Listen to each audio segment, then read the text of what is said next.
तुले करी देवा ऐके हे वचन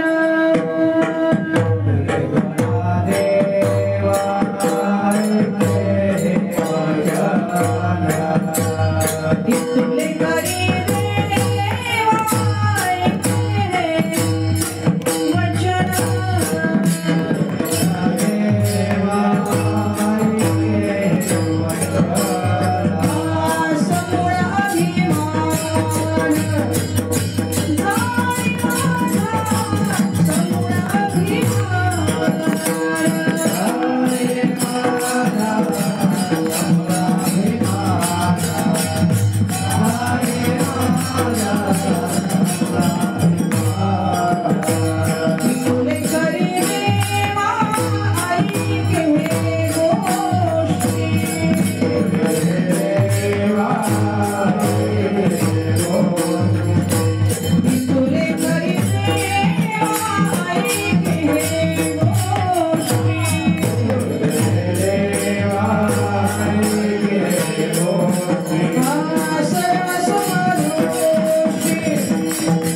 Ah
ऐके हे वचन समूळ अभिमान जाळी माझा इतुले करी देवा ऐके हे सर्वस्व दृष्टी तुझ देखे इतुले करी देवा विनवितो तुझ संत चरण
माणसांसाठी हरिकीर्तनासाठी निवडलेला अभंग. देहूचे महासाधू, वैराग्याचे महामेरू, भक्त जनांचे आधारू आणि जगाचे जगद्गुरु श्रीमंत संत तुकोबरायांचा 5 चरणांचा मागणीपर प्रकरणातील विशेषत्वाने पंचरत्न हरिपाठातील जो तुकोबरायांचा हरिपाठ आहे त्याच्यातील 44व्या क्रमांकाचा अभंग सेवेकरता निवडलाय.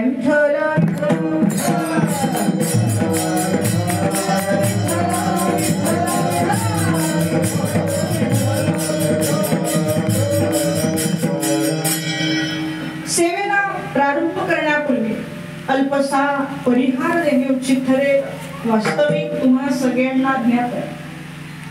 अकारण करुणा वरुणालय भक्तवंशा कल्पतो दीन बंधू कृपा सिंधू परात्पर परमाखिलेश्वर रुक्मिणी प्राण संजीवन भगवान श्री पंढरीश पांडुरंग परमात्म्याच्या तथा भगवान श्री म्हैसेश्वर महाराजांच्या इच्छेने साधू संतांच्या कृपा आशीर्वादाने त्यात प्रामुख्याने ज्यांची आशीर्वादात्मक उपस्थिती आपल्याला लाभली आहे असे परमपूज्य सद्गुरू श्री भक्तिपरायण गणेशजी महाराज पाटील अर्थातच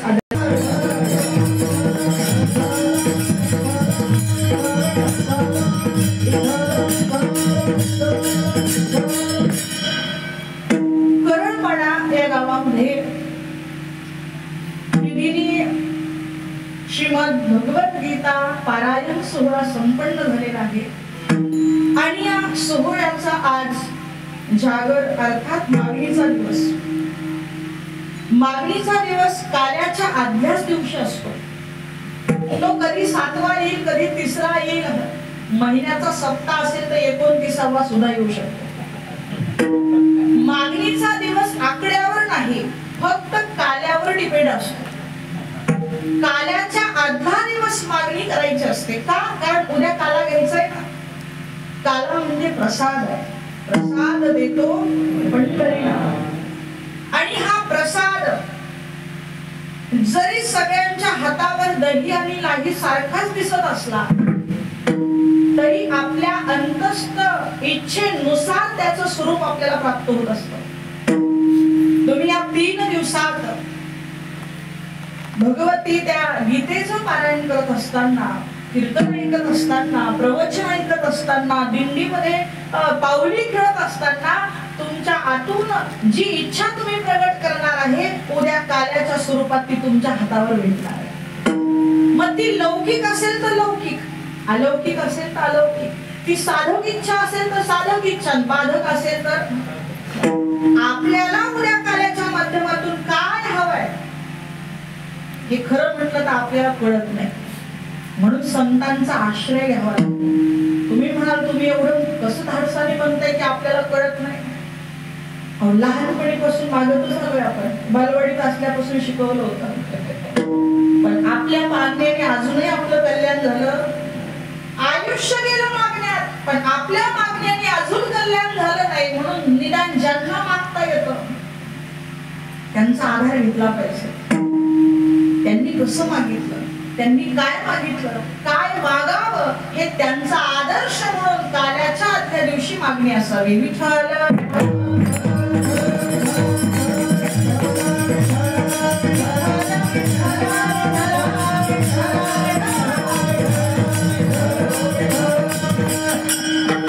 परमार्थ सिद्धीस जावा, परमार्थामध्ये ऊर्ध्वगती प्राप्त व्हावी यासाठी परमार्थामध्ये मागण्याही महत्वाच्या आहे, त्याची सामग्री महत्वाची आहे. आणि म्हणून मागणी. वास्तविक बघता ज्यांचा अभंग आहे मागणीचा ते आहे वैराग्य मूर्ती. तुकोबरायांचं जीवन म्हणजे दगदगीत वैराग्य. विशेष म्हणजे संसारिक असं वैराग्य मूर्ती ही उपाधी त्यांना लागते, ही पदवी त्यांना लागते. का? कारण वैराग्याची परिभाषा वेगळी आहे बरं का. भगवे कपडे घालणं म्हणजेच वैराग्य नाही. सगळंच नाकारणं म्हणजे वैराग्य नाही. मग आवश्यकतेपेक्षा आणि गरजेपेक्षा जास्त संग्रह किंवा अपेक्षा न करणं हे सुद्धा एक वैराग्य आहे. तुकोबरायांच्या ठिकाणी ते वैराग्य आहे. तुकोबराय म्हणजे ज्यांच्या जीवनामध्ये ज्यांना कधी मागणं आवडलं नाही. ते म्हणतात मागणाऱ्याच्या जीवनाचा धिक्कार असो. मागणं आवडलं नाही यात काहीच नवल नाही. घरी आलेलं घेत नाही तुकोबराय. छत्रपती शिवाजी महाराजांच्या काळामध्ये स्वतः छत्रपतींनी तुकोबरायांच्या घरी त्या काळी म्हणजे 400-450 वर्षापूर्वी ज्याची किंमत 80,000 रुपये आहे एवढ्या नजराना घरी पाठवलं. तेव्हा 80,000 आता किती असतील तुलना सुद्धा म्हणजे कॅल्क्युलेशन नाही करता येणार. त्या काळी ज्याची किंमत 80,000 आहे एवढा नजराना तुकोबरायांच्या घरी पाठवला. पण तुकोबरायांनी तो स्वीकारला. तुकोबरायांनी तो परत पाठवला आणि त्याच्याबरोबर निरोप पाठवला, तुमचे येर वित्त धन ते मज मृत्तिके समान. महाराज तुम्ही फार उदार आहेत, आम्हाला त्याचं ज्ञान आहे. तुम्ही उदार आहात म्हणून तुम्ही हे सगळं दिलं, पण हे सगळं आमच्यासाठी काय आहे? माती समान आहे. जर आम्हाला प्रसन्न करायचं असेल फक्त तुम्ही परमात्म्याला विसरू नका म्हणजे आम्ही प्रसन्न आहोत. त्या धनाला तुकोबराय माती समान का म्हणतात? कारण तुकोबराय म्हणतात जे खरं धन आहे ना ते मुळात आमच्याकडे आहे, म्हणून हे धन आम्हाला मातीसारखं वाटतं. कोणतं धन आहे तुकोबरायांचं? धन घरी पांडुरंग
वडिलांची रीत जात असो काही मागणे महारुची. तुम्ही म्हणाल तुम्ही एवढं सांगताय तुकोबरायांना मागणं आवडत नाही, त्यांच्या वडिलांनी मागितलं नाही, ते स्वतः धनवान आहे. तुकोबरायांसारखे श्रीमंत संत जगाच्या पाठीवर नाही. त्यांचे 4 अभंग ऐकून म्हणून आम्ही तर श्रीमंत होतोय. ते किती श्रीमंत तुकोबरायांसारखं वैभव दुसरं.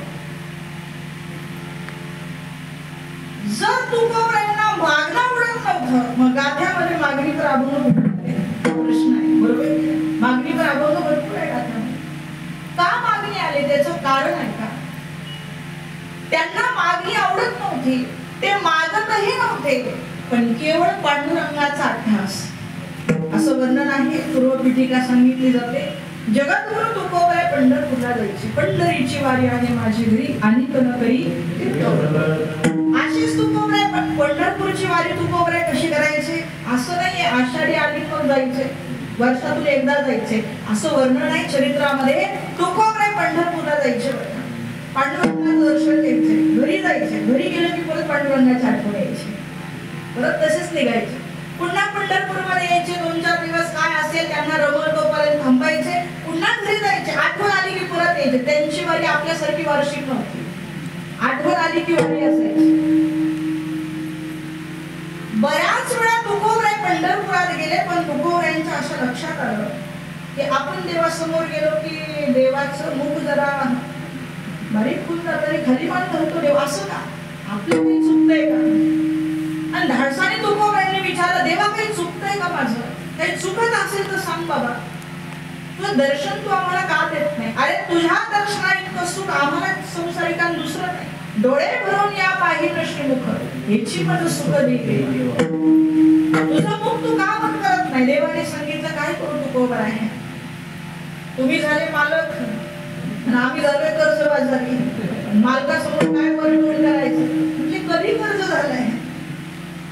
तुम्ही लिहिलं नाही का, केला ऋणी नारायण आणि क्षण एक वेगळा. तुम्ही ऋणी करून ठेवलंय मला, कर्ज केलाय म्हटले माझ्या. म्हटले कसलं कर्ज?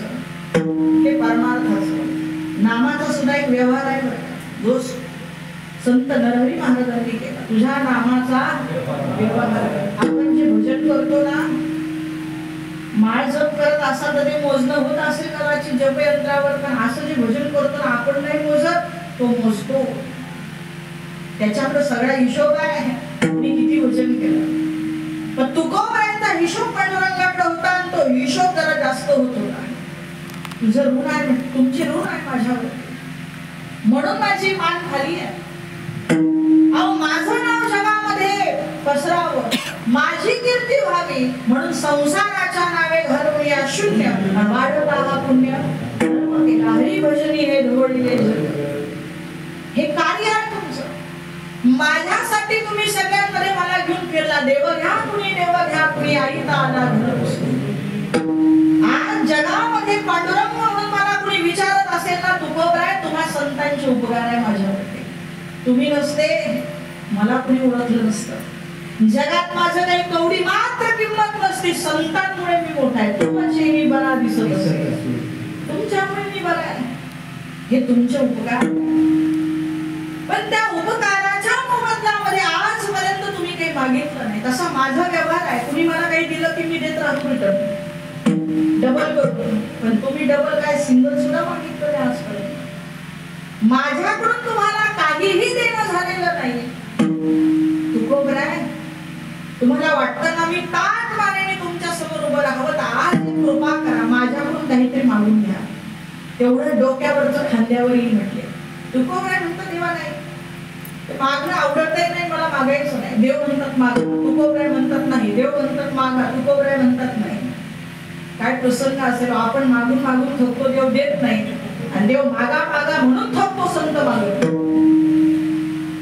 खूप आग्रह केला तुकोबाराय म्हणजे देवा का मागावं आम्ही तुझ्याकडे? देव म्हटले का मागत नाही तुम्ही माझ्याकडे? म्हटले मागण्यासारखं तू काही शिल्लक ठेवलं नाही, तुझे दिलंय ते खूप मोठं आहे. आपण का मागतो सांगू का देवाकडे? कारण त्यांनी जे दिले त्याच्याकडे आपलं लक्ष नाही. वास्तविक देवाने अमूल्य कोटी किमतीचा खजाना आपल्या हातात देऊन टाकलाय. खजान्याची चावी देऊन टाकली आहे. आता काय मागायचं शिल्लक आहे? संत म्हणतात देवा तू आम्हाला काय दिलं? दिले इंद्रिय हात पाय कान, दिले इंद्रिय हात पाय कान, दिले इंद्रिय हात पाय कान, दिले इंद्रिय हात पाय कान. डोळे मुख बोलाया वचन, डोळे मुख बोलाया वचन, डोळे मुख बोलाया वचन, डोळे मुख बोलाया वचन. जय तुलसी नारायण, जय तुलसी नारायण, जय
या शरीराने आपण काहीही प्राप्त करू शकतो, एवढं देवाने दिले, आता काय मागायचं? जेणे हा जीव दिला दान, तयाचे करीन चिंतन, जगत जीवन नारायण गाईन गुण तयाचे. हा जीव तरी त्यानेच दान दिलाय.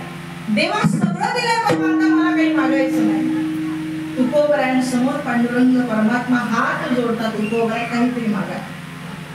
आता देवाची विनवणी आहे, देवाला केविलवान बघू शकत नाही, म्हणून तुकोबराय म्हणते देवा हे बघ, मला तर मागायची इच्छा नाही, गरज तर मुळीच नाही, पण तुझा हट्ट आहे, तुझी इच्छा आहे ना, मग एक काम कर, आज मला जास्त नाही, फक्त त्याला म्हणतात की तुले फक्त आलं का समजायचं जरा रक्कम मोठी आहे.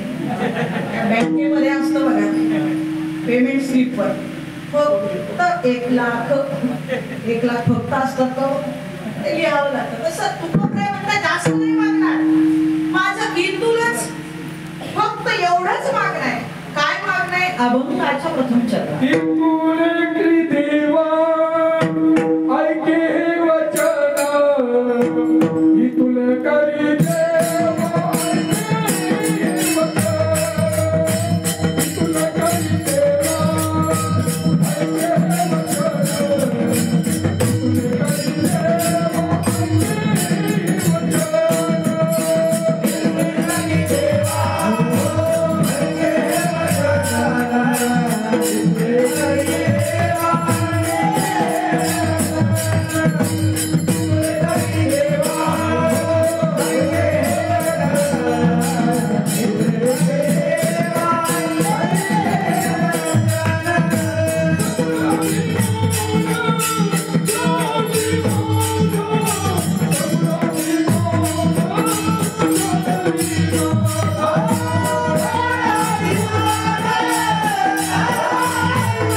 समोर आपली मागणी व्यक्त करतात. काय मागतात तुकोबराय?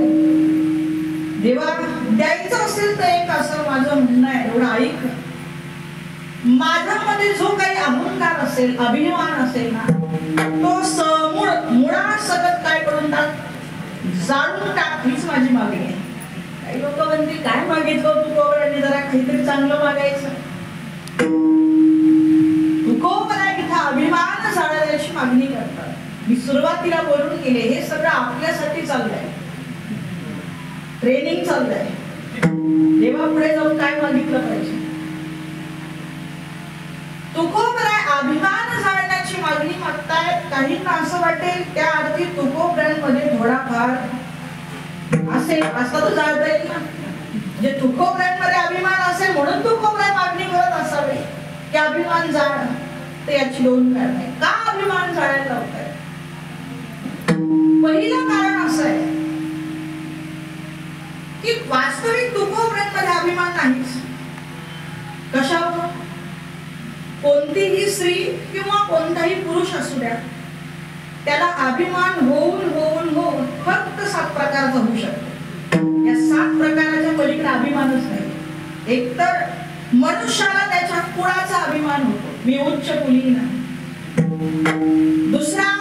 कर्तृत्वाचा अभिमान होतो, तिसरा सत्तेचा अभिमान होतो, चौथा संपत्तीचा अभिमान होतो, पाचवा शक्तीचा अभिमान होतो, सहावा विद्वत्तेचा अभिमान होतो, सातवा रूपाचा अभिमान होतो. पलीकडे अभिमानच नाही. जगातल्या सगळ्या गोष्टी या 7 गोष्टी समावलेल्या आहेत. एक तर कुणाचा तरी अभिमान माणसाला होतो, पण तुकोबऱ्यांचा गाथा व्यवस्थित बघितला तर तुकोबऱ्यांना कुणाचा तिळमात्र अभिमान नाही. उलट ते अभंगात असं लिहितात, शूद्र वंशी जन्मलो मनोनी दंबे मोकलिलो, अरे तू माझा कामाय बाप पंढरीनाथा, धोका या अक्षर मज नाही अधिकार, सर्व भावे दीन तुका म्हणे यातीहीन. स्वतःला यातीहीन आणि शूद्र वंशाचे तुकोबराय म्हणवून घेतात. अर्थात तुकोबराय कुठेही म्हणत नाही मी उच्च कुळात जन्माला आलो, त्यांना कुलाचा अभिमान. कर्तृत्वाचा म्हणावं तर ते म्हणतात आपुल्या बळे नाही मी बोलत, जे काही कर्तृत्व आहे ते माझं नाहीच, मी माझ्या बळाने बोलतच नाही. तो नारायण आहे, तो बोलवून घेतो, तो करवून घेतो. कुणाचा कर्तृत्वाचा. सत्तेचा अभिमान म्हणावं तर तुकोबराय म्हणतात मी भगवत सत्ता सोडून काहीच मानत नाही, मी चालतो तरी माझी सत्ता नाही. चाले हे शरीर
संपत्तीचा. ते म्हणतात संपदा सोहळा नावडे, संपत्तीचा अभिमान नाही, सत्तेचा नाही, संपत्तीचा नाही, शक्तीचा नाही, विद्वत्तेचा तो तर अजिबात. पंचमवेद गाथा लिहिलाय तुकोबराय. वेदाचा तो अर्थ आम्हासीच ठावा, वेदाचा अर्थ गाथात देऊन ठेवलाय. पण तुकोबरायांना ज्यावेळेस श्रेय द्यायला तुम्ही जाताय की तुकोबराय तुम्ही फार श्रेष्ठ आहे, त्यावेळेस तुकोबराय आपली योग्यता सांगतात. ते म्हणतात मी श्रेष्ठ नाहीये, मी कसा आहे, मज पामरा आहे काय थोर परा, मज पामरा आहे काय थोर परा, मज पामरा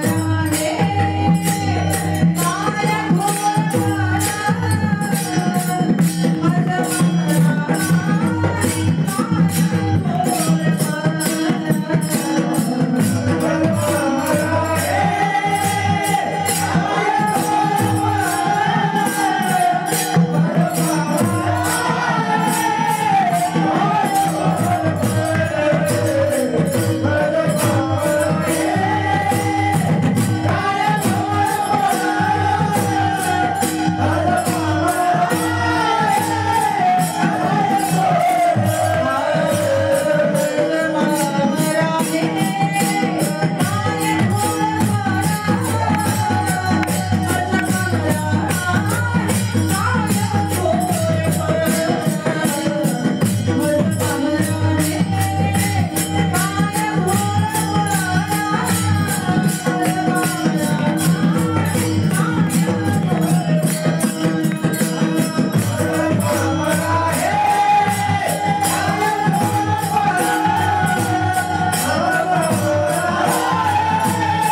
पायाची वाहनं विद्वत्तेचा अहंकार.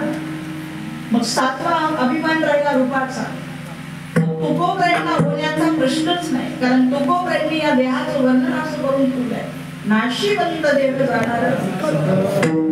हे शरीर म्हणजे रोगाचं भंडार आहे, दुर्गंधीचं ठार आहे, आणि याचा अभिमान तुकोबरायांना होऊ शकत नाही. मग सातही प्रकारात तुकोबराय बसत नाही, त्यांचा अभिमान बसत नाही. मग तुकोबरायांना कसला अभिमान आहे किंवा का म्हणतात तुकोबराय अभिमान जाऊ दे? तर आता जरा लक्ष देऊन ऐका. अभिमान तुकोबरायांना कशाचाच नाहीये, पण मला अभिमान नाही हे मला वाटणं हा एक अभिमान आहे. आणि या अभिमानात आपण बसू नये म्हणून लिहून ठेवलं, समूळ अभिमान. हे दुसऱ्याला वाटलं पाहिजे आपल्याला अभिमान नाही. जर आपल्यालाच वाटलं अभिमानच नाही आपल्याला, का आपण देवासमोर जाऊन म्हणायचं की समूळ अभिमान जाळे माझा, तर तुम्ही एक अभिमान होईल, तो 8वा अभिमान आहे. स्वतःला अभिमान नाही असं वाटणं हा 8वा अभिमान आहे. त्या अभिमानात मी बसू नये म्हणून तुकोबराय वर्णन करतात, समूळ अभिमान जाळे माझा. पण ठीक आहे, तुकोबरायांचा अभिमान नव्हता जळायचा, मग का अभिमान? दुसरं कारण काय? दुसरं कारण आहे का, हे जे संत महात्मे सगळं जे बोलतात ना, वर्णन करतात ना, हे स्वतःवर जरी त्यांनी घेतलेलं असेल तरी ते मुळात स्वतःला नसतं, ते आपल्याला असतं. मराठी भाषेमध्ये एक म्हण आहे, लेकी बोले सुने लागे. बोलायचं कुणाला आहे? सुनाला. डायरेक्ट बोलता येत नाही, घरात भांडण होतात. मग सून आई काय करते? आपल्या पोरीला बोलते, सुनासमोर हे असं करू नको, हे असं कर. सून फक्त ऐकत असते, तिला समजून जातं या घरात असं असं करावं लागतं. बोलताना डायरेक्ट सुनेला नाही बोलायचं, बोलताना कुणाला बोलायचं? लेकीला. लेकी बोले मग सुने लागे. तसं तुकोबराय डायरेक्ट जगाला बोलण्यापेक्षा ते स्वतःवर घेतात. तुकोबराय काय हो? संत श्रेष्ठ प्रेममूर्ती नामदेव महाराज, त्यांचं एक अभंग काय बोला, अमृताहुनी गोड नाम तुझे देवा, मन माझे केशवा का पानगली, सांगा पंढरीराया काय करू यासी, का रूप ध्यानासी नाही तुझे. काय म्हणतात नामदेवराय? कीर्तनी बैसता निद्र लागली आणि मन माझे गुंतले. खरंच आहे का हे? पटतंय का? ज्यांनी अशी नामभक्ती केली की ज्यांच्या कीर्तनामध्ये यांनी असे कीर्तन केले, कीर्तनाचे प्रवर्तक ते इथूनच जनक म्हणावं लागेल या परंपरेचे. संत मांदियाळीमध्ये आद्य बाल कीर्तनकार नामदेव आहे, आणि ते म्हणतात की कीर्तनात मला झोप येते. ते म्हणतात कीर्तनात माझं मन विषयाचं चिंतन करतं. एवढंच काय, देवा तुझं नाम अमृतापेक्षा गोड आहे, पण माझ्या मुखावर येत नाही. शक्य आहे का? जे रात्रंदिवस देवाच्या अंगात घातलं. अहो, हे सगळं नामदेवरायांनी स्वतःवर जरी घेतलं असेल, पण हे स्वतःसाठी नाहीये, हे आपल्यासाठी. नामदेवराय म्हणतात मी अभंग लिहून ठेवतो, पण ज्यांना ज्यांना झोप येते त्यांनी देवापुढे म्हणायचं. हे आपल्यासाठी हे सगळं वागणं आहे, त्यांच्यासाठी नाही. जसं शाळेतले शिक्षक असतात, सर आपल्या समोर बसलेलेच आहे. शाळेतले शिक्षक त्यांना पंत म्हणतात.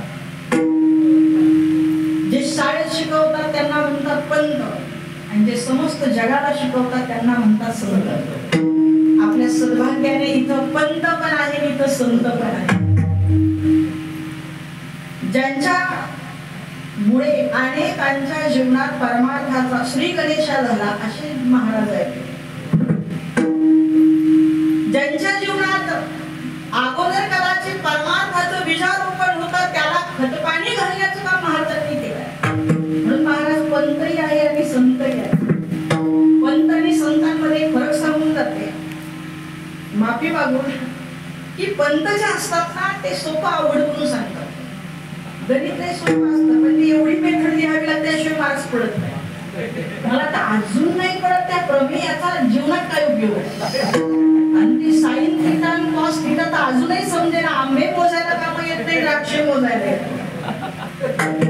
साधं साधं हे हिशोब, पण तो अवघड करून जे सांगतात त्यांना म्हणतात पंत, आणि जगात अवघड ब्रह्मज्ञा सोपं करून सांगतात त्यांना म्हणतात संत.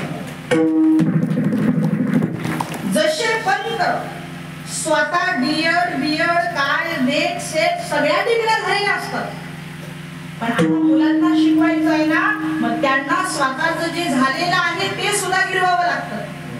अर्भकाचे साठी बंदे हाती धरली पाठी, तैसे संत जगी क्रिया करून द्यावी.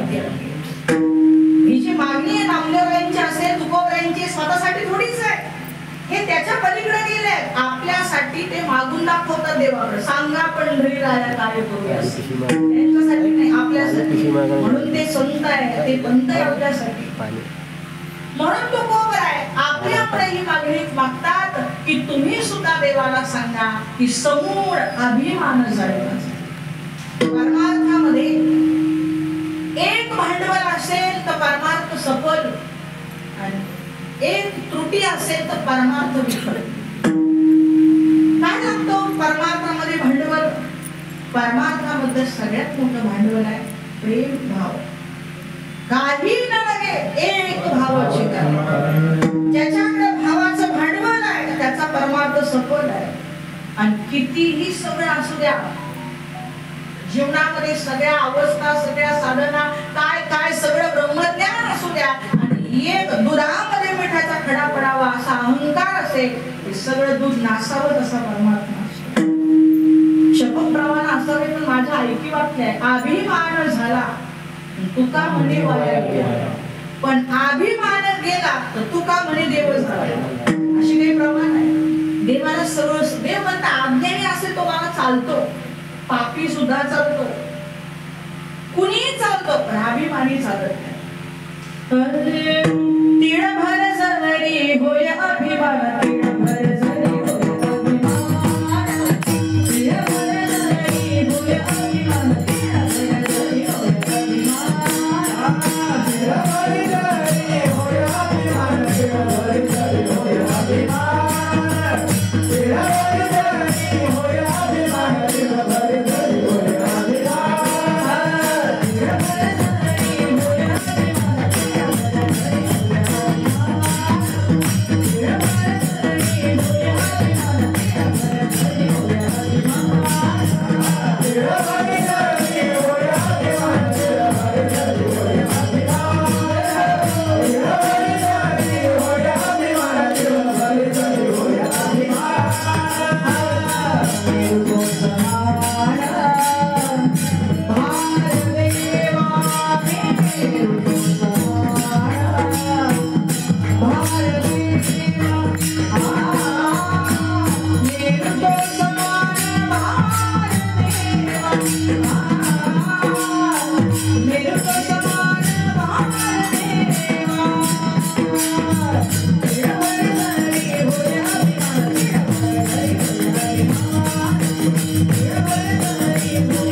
आपल्या चालत नाही असं मी सांगत नाही, त्याच्या घरातल्याचा स्व चालत नाही.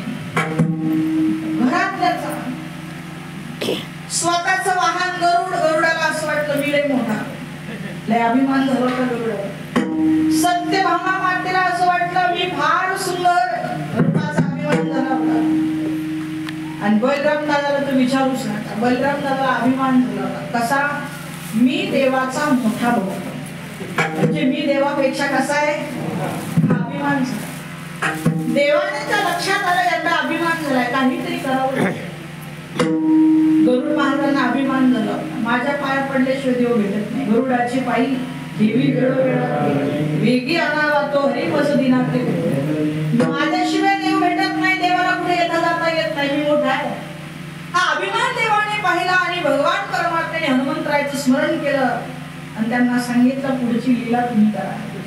हे अभिमान मुक्त झाले पाहिजे. हनुमंतराय यात्रा करायला निघाले आणि यात्रा करत करत अयोध्या असेल, काशी असेल, सर्व प्रयाग सगळी यात्रा करत करत द्वारकेला. द्वारकेला आल्यानंतर भगवान परमात्म्याने आपल्या मायेने द्वारकेचं स्वरूप लंकेसारखं बनवलं होतं. हनुमंतराय तिथे आले की लंकेसारखं स्वरूप पाहिलं आणि हनुमंतराय म्हणायला लागले, अरे ही लंका माझ्या प्रभूने जिंकली, इथं कुणी आणून ठेवली, मी त्याला सोडणार नाही. नारद वर्षित आले, नारदांनी सांगितलं हनुमंतराय तुम्ही चुकलं नाही. म्हटले काय? मुळात ही लंकाच नाही, तुम्हाला जरी दिसत असली तरी. म्हणे मग हे काय आहे? म्हटले ही द्वारिकापुरी आहे. कोण आहे? म्हटले इथला राजा. नारद म्हटले तेवढं विचारू नका, तुम्हाला राग येईल. नाही म्हटले सांगा कोण आहे इथला राजा. अहो नका विचारू, म्हटले तुम्हाला राग येईल, मला सांगा तिथला राजा कोण आहे. म्हटले इथला राजा आहे बलराम. कोण आहे? हनुमंतराय म्हणे बलराम, मी एकच राम मानतो ते म्हणजे प्रभू श्रीराम. हा बलराम कुठून आला? तर बलरामाला सांगा नाव बदलून टाक, नाही तर युद्धाला ये. नारदांना तेच पाहिजे. नारद असे पळत पळत गेले. भर सभेमध्ये सगळ्यांमध्ये बलराम दादा मोठ्या गर्वाने बसलेले आहेत. राजा म्हणून स्वतः बसलेले. कृष्ण म्हणायचे दादा तू मोठा आहे, तू सांभाळ सगळं. ते बसलेले आहेत. आणि नारद महर्षाने सगळ्यांसमोर मोठ्या आवाजात सांगितलं, अहो बाहेर एक वानर आलाय आणि त्या वानराने या बलराम दादाला एक आव्हान केलंय की बलराम दादाने आपलं नाव बदलावं, नाही तर युद्धाला जावं. जवळ भगवान कृष्ण होते. म्हटले बलराम दादा एकांत नावच बदल. कोणत्या घटात देवाने कसा प्राण ओतलाय, कशी शक्ती आहे सांगता येत नाही. बलराम दादा म्हटले कृष्ण तू घाबरू नको, मी आहे ना, तू घाबरू नको, कोणी येऊ दे, मी त्याला पुरून उरेल. ही अहंकाराची शब्द. कृष्ण म्हटलं असं असेल तर माझी काही हरकत नाही, तू प्रयत्न करू शकतो. मी नाव बदलणार, मी युद्धाला जाणार आहे आणि कोण आहे तो वानर त्याला धरून आणणार आहे. निघाले महाराज, रथ घेतलं, सैन्य घेतलं, निघाले. आणि नारद मुनी सगळी गंमत पाहतच होते. सगळं सैन्य समोर उभं राहिलं आणि ज्यावेळेस हनुमंतराय समोर उभे आहेत, हनुमंतरायने जास्त नाही महाराज, फक्त एकदा अशी शेपटी फिरवली, सगळे आडवे झाले. आणि दुसऱ्यांदा फक्त एक भुभुक्कार केला, सगळ्यांचे रथ दणादण हलायला लागले. बलराम दादाला तेवढ्यातच कळालं की न सांगता तुम्हा कोड येते अंतर. भगवान कृष्ण म्हणत होते आपण ऐकलं नाही, हे साधं पुरी दिसत नाही. अहंकार मावळला. बलराम दादा राज्यात आले, पुन्हा द्वारकेत आले, कृष्णांच्या चरणावर लागले. कान्हा माझं चुकलं, मी उगाच अशा प्रकारे युद्धाला गेलो, चुकलं. म्हटले ठीक आहे बैस. आता नंबर होता गरुडाचा. गरुडाला बोलवा म्हटले. गरुडजी आले. एक काम कर म्हटले, बाहेर वानर आलाय, त्याला बोलून आण. गरुड म्हणता अशी याला बोलून आण त्याला बोलून आण, काम लहान पोरांचे राहतात. मी एवढा मोठा गरुड, अरे चोचीने मेरू पर्वताचं पीठ करणारा, आपल्या पाठीवरती भगवंताला वाहणारा, असा एवढा मोठा मी गरुड. मला अशी काम सांगितले, पण आता काय ऐकावं लागतंय. पाय आपटीत गेले, पाय आपटीत गेले. जिथं हनुमंतराय बसले होते ना, तिथं ए माकडा म्हटले, तुला आमच्या राजाने बोलवलंय. उद्धट वाक्य पाहिले आणि त्या हनुमंतरायने अशीच चपराक लावली. कशी लावली? अशी चपराक लावली महाराज की गरुड तिथून उडाला. तो भगवान परमात्म्याच्या समोर येऊन मूर्छित बेशुद्ध पडला. भगवंताने जरा पाणी मारलं. उठा महाराज, मला काहीतरी काम सांगितलं होतं.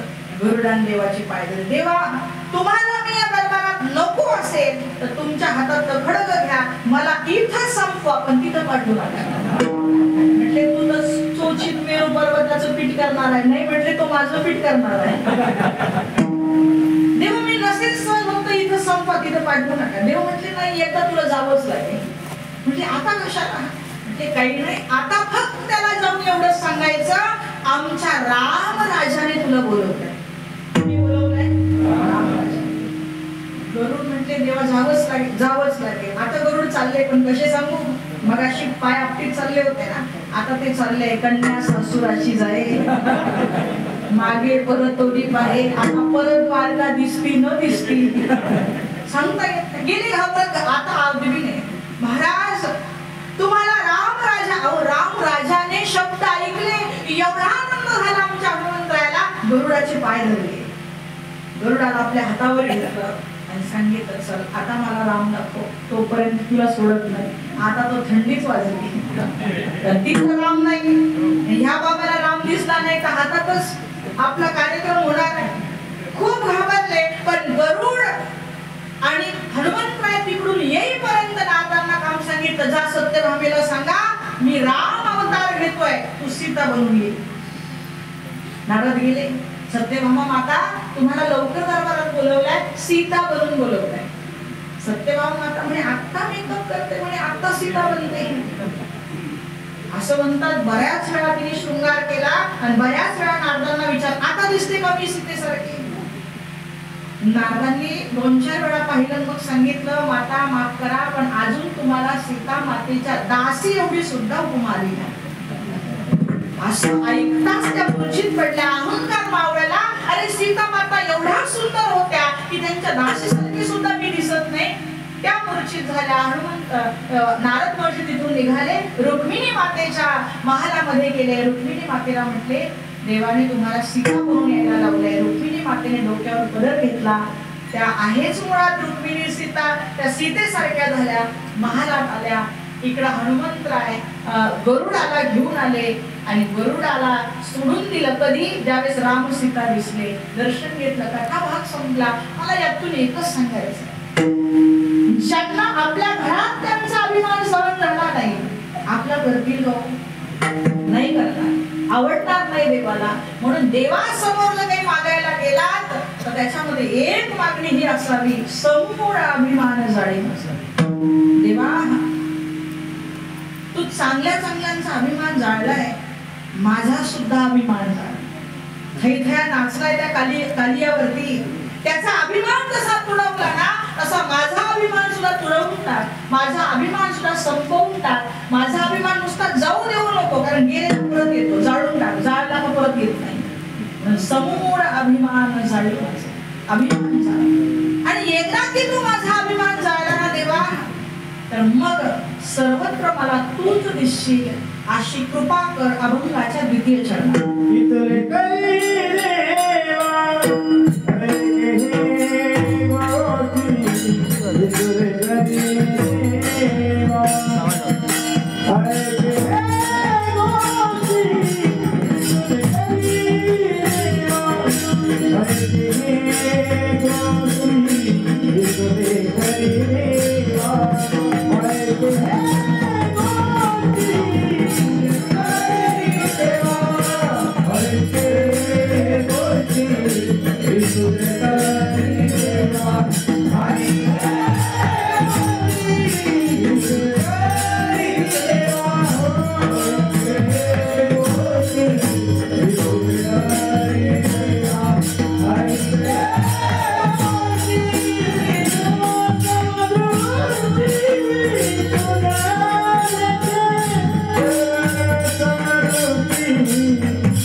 देवा माझा अभिमान समूळ घालव आणि अशी कृपा कर की सर्वत्र मला तू दिसला पाहिजे. सर्व समदृष्टी तुझं देखील सगळीकडे तू दिसावा. तू सोडून काही दिसू नये. तो आहे फक्त दिसत नाही, कारण तशी दृष्टी नाहीये, म्हणून दृष्टीची मागणी केली. डोळे सगळ्यांना नाही वाटत, पण दृष्टी वेगळी आहे. देव फक्त डोळ्याने दिसत नाही, देव दिसायला वेगळी दृष्टी लागते. ज्ञानेश्वरीमध्ये विष्णुमाऊली ज्ञानोबाराय म्हणतात, जे चामाचे डोळे लाविती, इंद्रिये गोडी लाविती, ते चिसाच हे प्रतिती फुटी जावे. स्थूल दृष्टी देखीता माते न देखण्याची जाणणे होते दैसे स्वप्नीची अमृते अमर नव्हे. स्वप्नात ते अमृताने जसं कोणी अमर होत नाही तसं या चांबड्याच्या डोळ्याने देव पाहायला म्हणणारा देव बघत नाही का? अरे आपल्या चांबड्याच्या डोळ्याने कसा देव दिसेल? जिथं भक्तराज अर्जुनाला देव नाही दिसला. विश्वरूप ज्यावेळी दाखवला त्या अर्जुनाचे डोळे कमी पडले, दृष्टी कमी पडली. अर्जुनाचा अधिकार साधायचा सामान्य नाहीये, तो अगस्त्य आहे दुसरा. घोट भरू पाहिजे तर गीता पारायण झालं. गीता एवढी श्रवण अर्जुनाच्या अनुषंगाने आपल्या गीता काय अधिकार असतो? भगवान कृष्णांचं अर्जुन भजन करायचे काहीच सवाल नाही. अर्जुनाचं भजन कृष्ण करायचे. अर्जुनांना सुद्धा म्हणावं लागलं दिव्यम ददामि ते चक्षु पश्य मे योगमैश्वरम. देवा दिव्य दृष्टी दे बाबा, मला तू दिसत नाहीये, तुझं विश्वरूप दिसत नाहीये. मग एक लक्षात घ्या, हे जे डोळ्यात चांबड्याचे हे फक्त इंद्रिय गोडी लावली आणि संसार दाखवली, हे बाकी तुम्हाला देव नाही दाखवू शकत. मग ह्या डोळ्यांमध्ये ती दिव्य दृष्टी देवाला आपल्याला मागावी लागणार आहे की देवा माझ्यावर कृपा कर, सगळीकडे मला तू दिसशील अशी योजना कर. कारण तो दिसण्यासाठी सुद्धा त्याचीच इच्छा लागते. त्याच्या कृपेशिवाय त्याच्या इच्छेशिवाय आपण त्याला नाही पाहू शकत. आपल्या सगळ्यांकडे डोळे आहेत पण आपल्या सगळ्यांकडे दृष्टी फार वेगवेगळी आहे. ही आहे चांबड्याची नजर. संतांची आहे तत्वदृष्टी.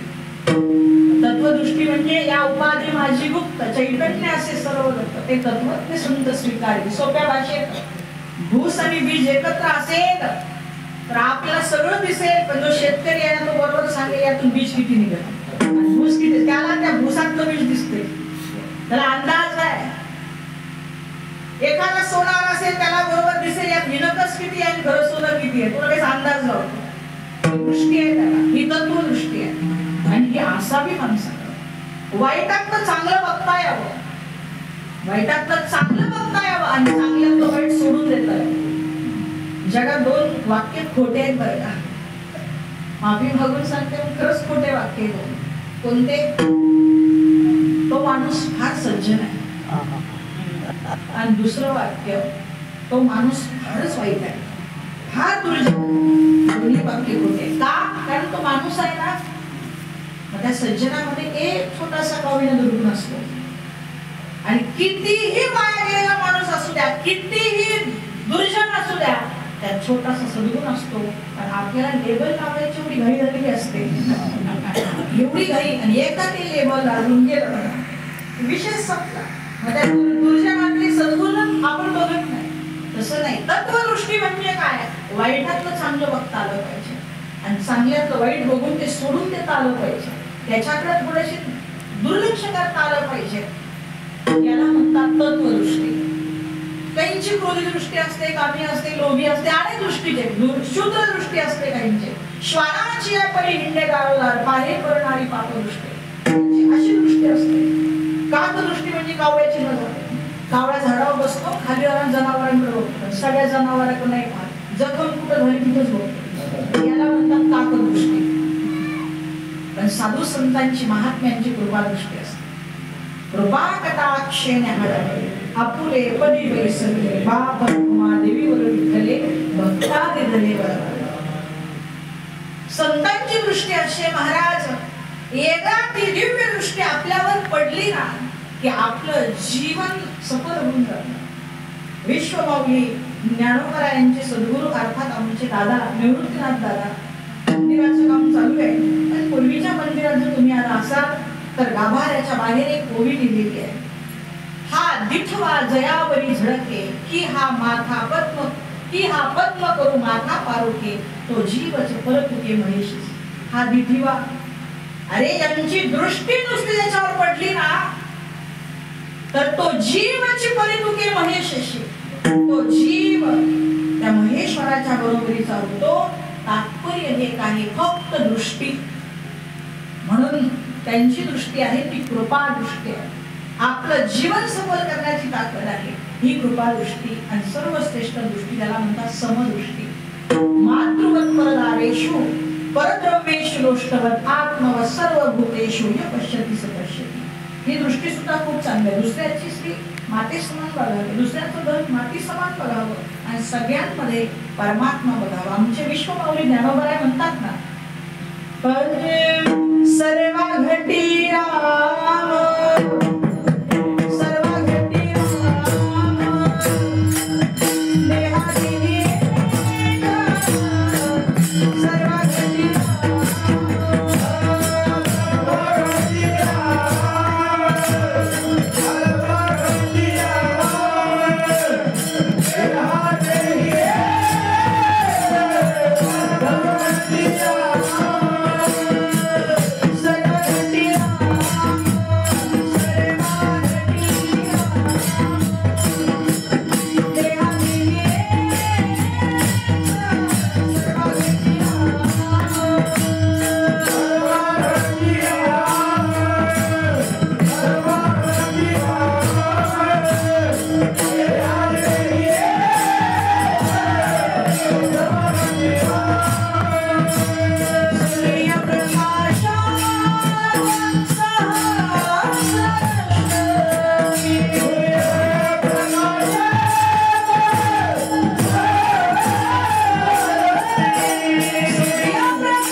सूर्यवरती असतो, खाली सहस्र हजार मडके ठेवा.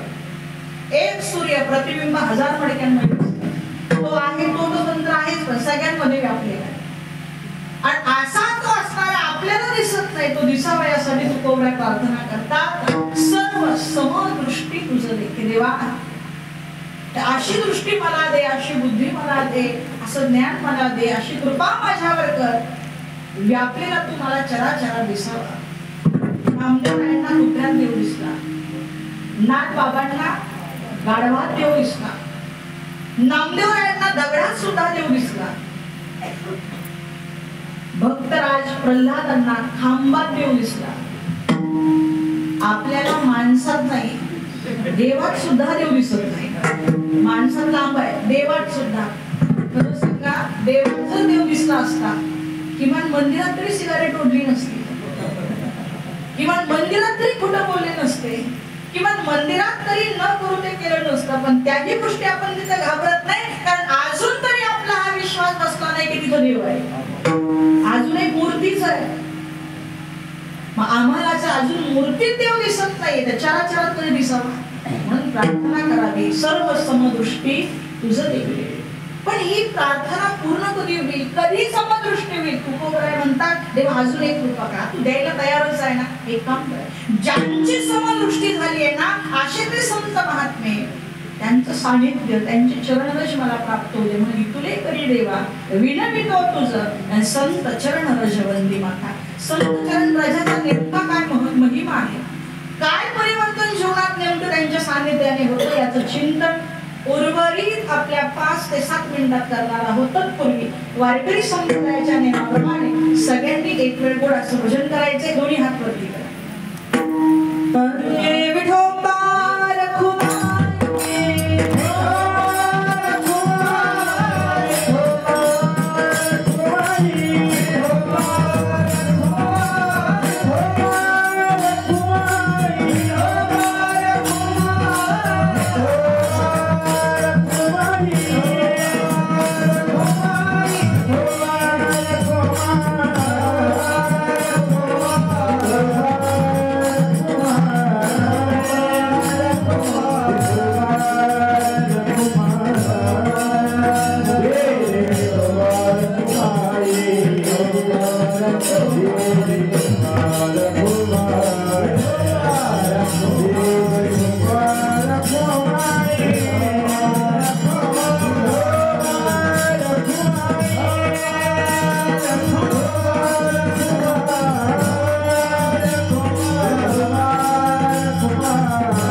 सगळ्यांनी गोड असं भजन केलेलं आहे आणि सगळ्यांनीच केलं असं गृहीत धरून सगळ्यांचे आभार मानते. कारण तुका म्हणे ते भजन प्रमाण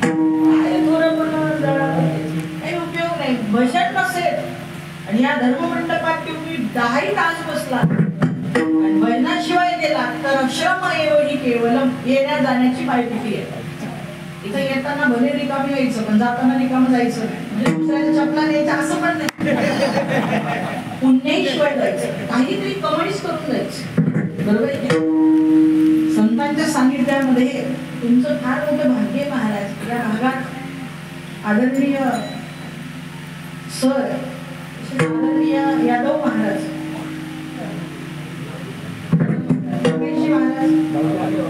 हे यादव महाराज हे धानोजी महाराज धावजी बाबा माफ करा. हे भाग्य आहे. ही सगळी मंडळी तुम्हाला लागतीये. संतांच्या सहवासात ना माणूस सहज परमार्थ करतो. सहज एकटं होऊन जाणं अवघड आहे. एखादा मोठा ओंडका लाकूड भेटला त्याचा आधार घेतला की सहज माणूस करून जातो. म्हणून संतांचा महिमा खूप आहे. आम्ही श्रीमद भागवतामध्ये गोड भजन येतात. संतन के संग लागले तेरी अच्छी बनेगी. संतन के संग लागले तेरी अच्छी बनेगी.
संत सानिध्य फार महत्वाचे. किती मोठं भाग्य आहे, किती मोठं अधिकार आहे त्या संतांचा. आखे संत सोडा असं म्हणतात त्यांच्या पायाची फक्त धूळ जरी प्राप्त झाली संत चरण रज लागता वासनेचे बीज. संतांचा अधिकार खरं सांगते देवापेक्षा मोठा आहे. संतांचा अधिकार म्हणून निदान नमस्कार. मौली म्हणतात भगवंताच्या मुखात त्या ओव्या मौलींनी टाकल्या. भगवंत म्हणतात जणू म्हणून निघा नमस्कार तया ते माथा मी मुकुट करू आणि तयाची टाच धरू हृदय आम्ही. कुणी म्हणावं जगाच्या मापाने ती संतांची टाच आहे ना, ती या हृदयात आम्ही धरू आणि त्यांना आमच्या माथ्यावर मुकुट म्हणून बसवू. हे जर देव म्हणतोय तर आपण या संतांबद्दल काय म्हटलं पाहिजे? हे सानिध्य घडतंय, हे आपलं भाग्य आहे. काही भागामध्ये महात्मे सोडा भजनी मंडळ सुद्धा नाही. काही भागात जर गेलं ना तरी 40 गाव त्याच्या पुढे काही असे कन्नड वगैरे म्हणून गाव आहेत. एकदा मी तिकडे गेली, सप्ताह तर होतच नाही, ते भजन करून घेतात कारण भजनी नाही कुणी नाही. बाबा काल्याचं कीर्तनाला बोलवलं, एकच कीर्तन होतं तर काल्याचं, एकच कीर्तन काल्याचं मला बोलवलं. अनुभव सांगते, काहीतरी गावाचं नाव आहे आठवत नाही, त्याच भागात महाराज कीर्तन दुपारी 2ला सुरू झाले. लोक ज्याच्या त्याच्या घरी त्याचे काम आटोपत होते. मी आता जाऊन बसते, मला करावंच लागणार आहे म्हणून त्या ओट्यावरती मुलं खेळत होते. एक कुणीतरी पिलेला माणूस आला, जिथं कीर्तन करायचं मंडप तर नव्हताच, फक्त देवाचा ओटा होता, तिथं करायचं होतं कीर्तन. तिथं येऊन काहीतरी बोलायला लागला, नको ते त्याला आवडलं, त्यात वेळ गेला आणि नंतर इकून तिकून कीर्तन कसं तरी सुरू झालं. अभंग घेतला होता मी कृष्ण गोकुळी जन्माला, एवढा चांगला भाव चालू होता आणि समोर माझ्या समोर बाबा एक घरातली महिला भांडी घुसत होती. तिथं कृष्ण जन्माला आला, गौरती हातातले मुलं बाळ सगळं सोडून आल्या, या गावातल्या गौरणी भांडी सुद्धा सोडत नाही. आणि याचं कारण फक्त सांगायचं आहे, महात्म्यांचं मार्गदर्शन नाही, चांगल्यांचं सानिध्य नाही, कुणाचा तरी प्रभाव नाही. कुणीतरी जीवनामध्ये वरिष्ठ असावे, श्रेष्ठ असावे, ते नुसते चालले ना तरी आपल्याला समजतं की कोणत्या रस्त्याने जायचं. ते बोलले तरी कळतं काय बोलायचं आहे. त्यांच्या वागण्यातून, बोलण्यातून, आचरणातून परमार्थ शिकता येतं.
मधुर भाव आहे, कुठं कांत भाव आहे, कुठं सत्य भाव आहे, वास्तव्य भाव आहे. देवा माझा तुझ्या चरणाजवळ कोणता भाव आहे मला माहित नाही. या मागणीच्या माध्यमातून तुला अपेक्षित असेल तो भाव माझा गृहीत धर.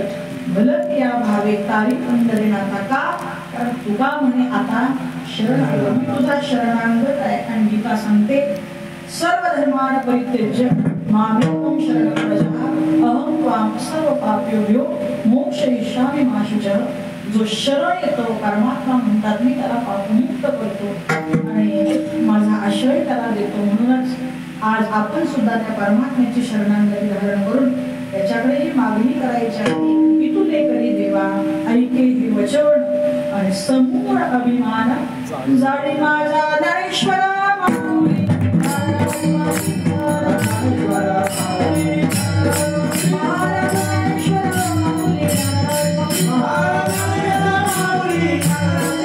Hare